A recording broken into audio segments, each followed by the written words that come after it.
میں ایمان، ہر سلسلے میں معرفت، ہر سلسلے میں عقیدہ کچھ اور تھا۔ نتیجہ یہ ہوا، بہت غور سے سنیے، نتیجہ یہ ہوا کہ ہر سلسلے نے اپنے افکار کو، اپنے اعمال کو علی تک پہنچایا کہ ہم کو تو یوں ملا ہے شاہ ولایت سے۔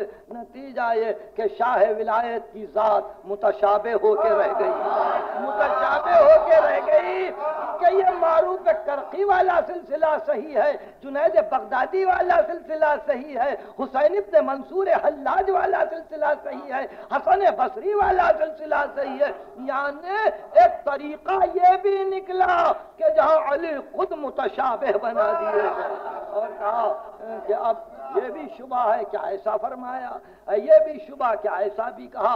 آپ کو معلوم ہے اتنے ہزار اقوال صوفیاء کرام کے پاس امیر المومنین سے آئے کہ دیکھ کے حیرت ہوتی ہے کہ جن میں سے کسی قول کا تذکرہ نہ سید رضی نے کیا، نہ سید مرتضیٰ نے کیا، نہ شیخ صدوق نے کیا، نہ اصول کافی میں اس کا تذکرہ ہوا، نہ ہمارے کسی عالم نے اس کا تذکرہ کیا، مگر صوفیاء کرام نے کہا یہ علی فرماتے ہیں، یہ علی فرماتے ہیں، یہ علی فرماتے ہیں۔ اب وہ ذات گرامی بھی متشابہ ہو گئی کہ ہر سلسلے والا یہی کہتا ہے کہ ہم تو وہاں سے ہیں، ہم کو جو فیض ملتا ہے اسی گھر سے ملتا ہے۔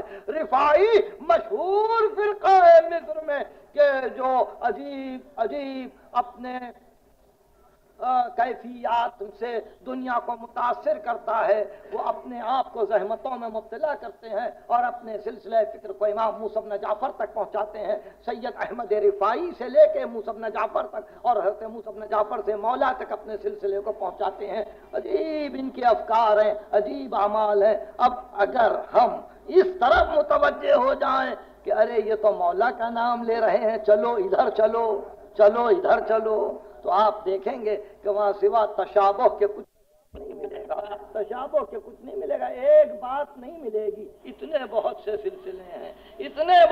سلسلے تو جس ذات گرامی کو محکم بنا کے غدیر میں پیش کیا تھا اس کو دنیا نے متشابہ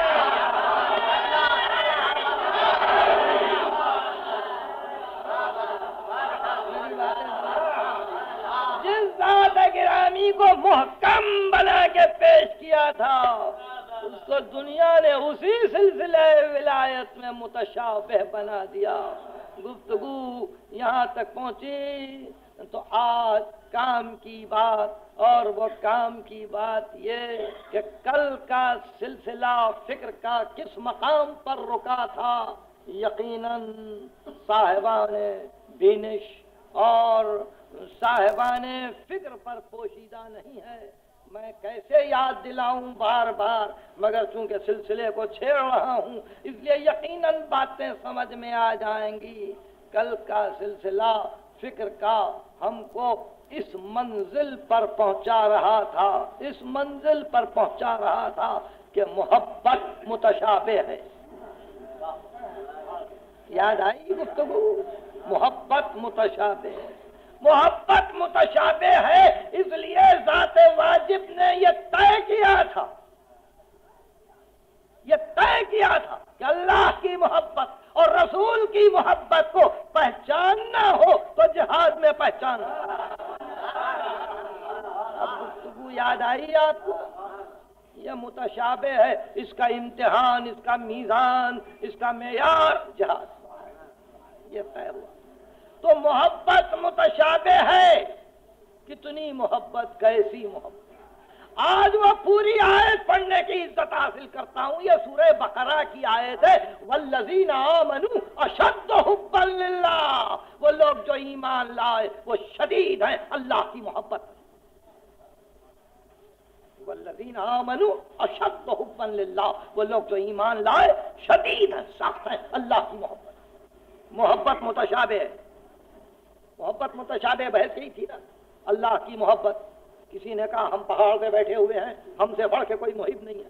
کسی نے کہا ہم گوشہ نشین ہیں، ہم سے بڑھ کے کوئی محب نہیں ہے۔ کسی نے کہا ہم تو تعلقات دنیا سے تعلق ہی نہیں ہے، کسی چیز سے تعلق نہیں ہے، علائق دنیا سے دور ہے، کوئی ہمارا نہیں ہے، ہم اللہ کے محب ہیں۔ تو بڑا تشابہ پیدا ہوا، آخر ہے کیا محبت؟ ایک ہے نیم اوریاں جذب کے عالم میں کہا میں اللہ کا محب ہوں، ایک ہے جذب میں دیوانہ میں اللہ کا محب ہوں، تو آپ کیسے پہچانیں گے آپ؟ اس لیے محبت کے متعلق یہ طے کیا کہ اللہ کی محبت پہچانی جائے رسول کی محبت سے، رسول کی محبت نہیں مگر اتباع رسول، اتباع رسول میں یہ حشر ہوا۔ آپ نے دیکھا ہر ایک نے کہا ہم نے اس طرح سے دیکھا، ہم نے اس طرح سے دیکھا، تو کہا اچھا اس طرح سے دیکھا آؤ جہاد میں۔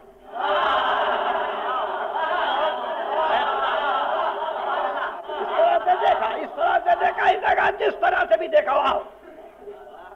تو اب آخری جملہ کل کیا تھا؟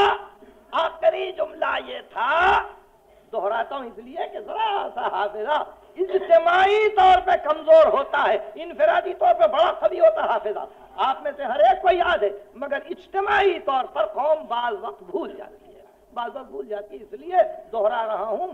آخری میرا جملہ یہ تھا کہ جہاد کسوٹی ہے محبت کی، جہاد کسوٹی ہے، اور جہاد کے عالم میں ساری دشمنیوں کے باوجود